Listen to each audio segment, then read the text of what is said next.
Car Chronicles. Here we go. If you're new here, I'm Nikki, and I'm a homeschool mom to an only child. And I just want to come on and talk a little bit about testing. And if your child is the type of child who doesn't test well,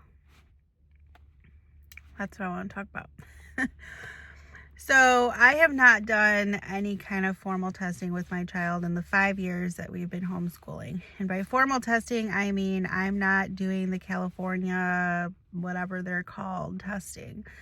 Now there may be some like assessments within the curriculum that we use that we have dabbled on and successfully done.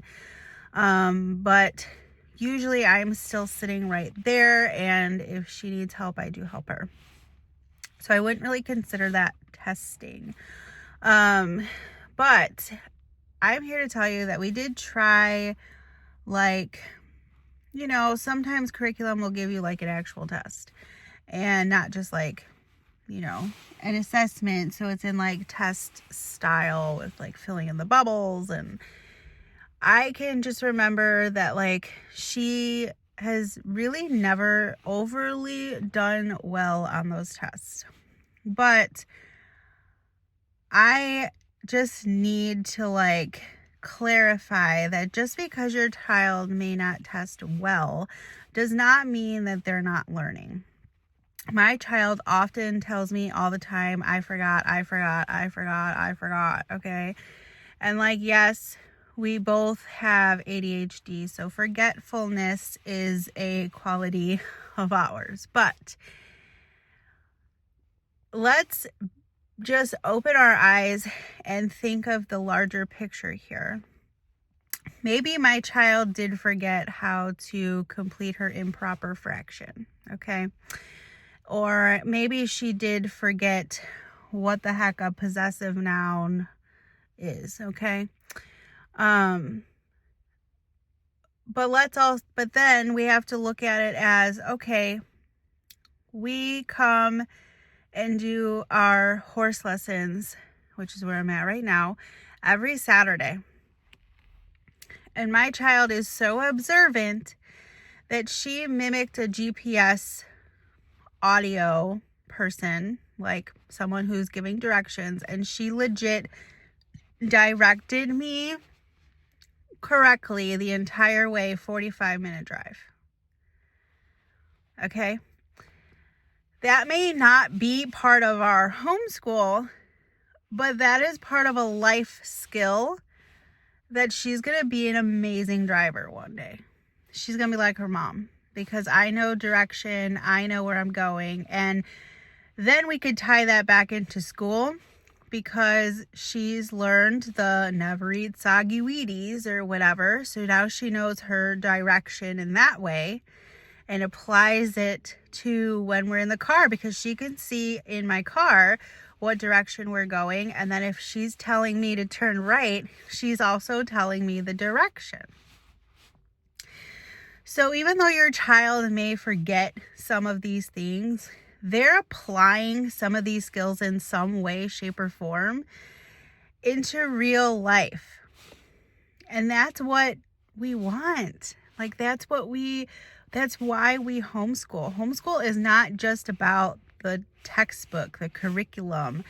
Homeschool is what you make of it, and then it's also how you apply it to real life, because we have the ability to do real life with them. We take them to the grocery store. We take them and do things like she knows how. She is a kid who can go to a restaurant and order from the menu confidently and not have me order for her.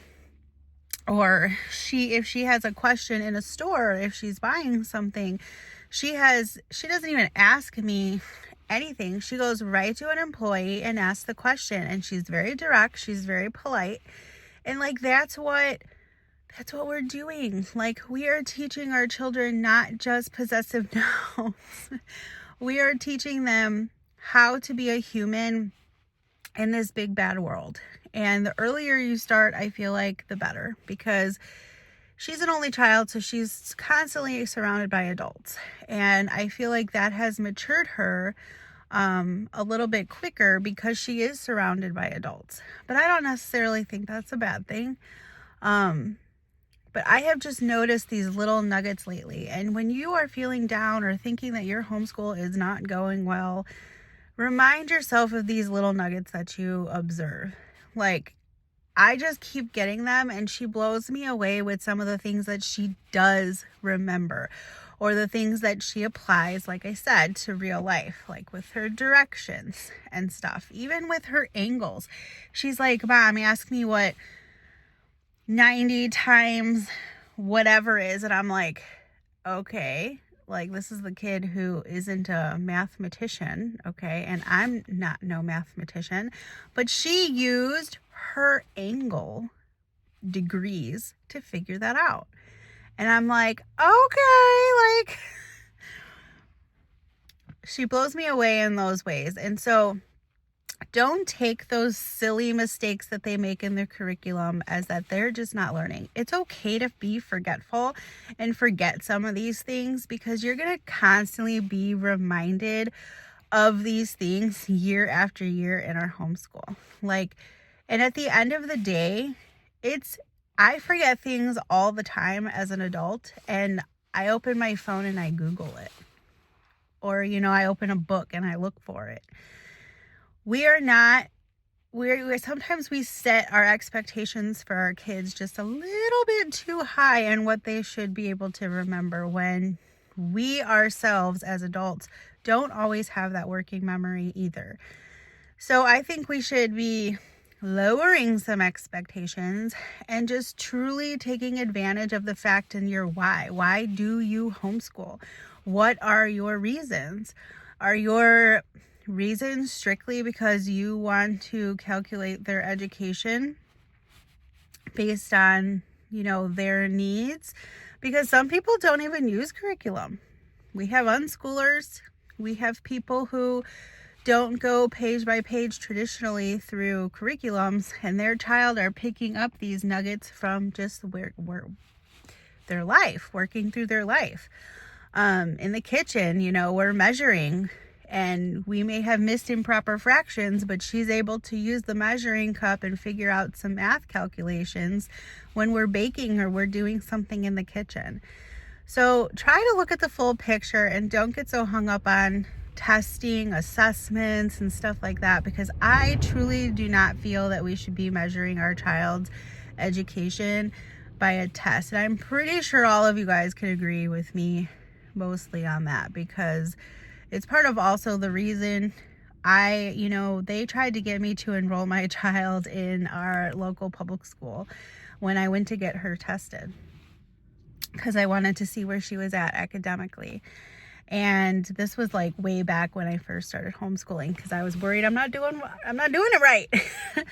And she blew the test out of the water. She had tested I don't know. She was I think it was first grade. She was reading at a third grade level.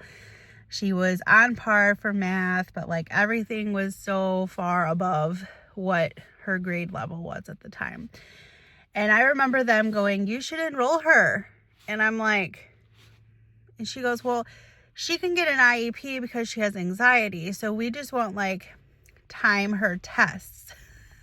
And I'm like, so you mean to tell me that I'm doing my job because my child is super smart and she's above grade level right now from homeschooling, and you want me to enroll her so she can have an IEP so that she's not timed on tests, when at home I don't have to test her?